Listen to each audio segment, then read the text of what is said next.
They immediately start yelling at him that he can't have a dog here and, he needs to get out. A confrontation at a Bonita Springs hotel ending with a veteran who suffers from traumatic brain injury behind bars.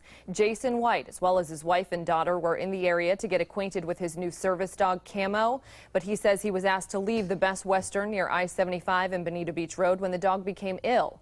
As 4 in Your Corner's Carl Fortier explains, the late-night ordeal led to White being charged with battery and criminal mischief.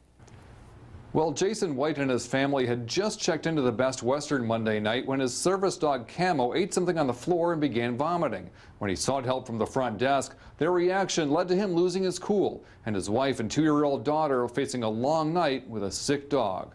Jason White did tours of duty in both Iraq and Afghanistan. The traumatic brain injury he suffered from an improvised explosive device while serving our country is part of the reason he says he needs his service dog Camo to keep him calm. I just kneel down, and I just pet him, and he'd calm me down. The Michigan native has been in Florida learning to work with Camo, but after the dog ate something in their room at this Best Western in Bonita, Camo got sick. White says he went to the front desk to ask management if they knew what the dog could have eaten.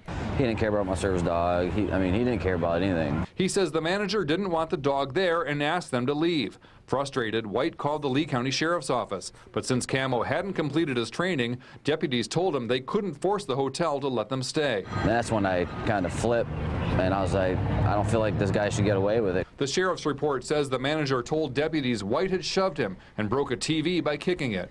Deputies arrested White for battery and criminal mischief, leaving his wife Danielle alone with their young daughter Savannah to take Camo to an emergency vet clinic and find another place to spend the night. We spent about 2.5 hours at the emergency vet clinic, making sure that Camo was going to survive. Best Western management would not go on camera with me, but released a statement saying they have a long history of accepting service animals and comply with the Americans with Disabilities Act. They say, in this situation, the guest did not identify that he had a service dog with him upon check-in. We were first made aware of the animal's presence in the guest's room through multiple complaints from other guests regarding the dog's barking. Meanwhile, they still proceed to kick out at midnight his wife and his baby daughter and this critically ill service animal that's a $20,000 animal.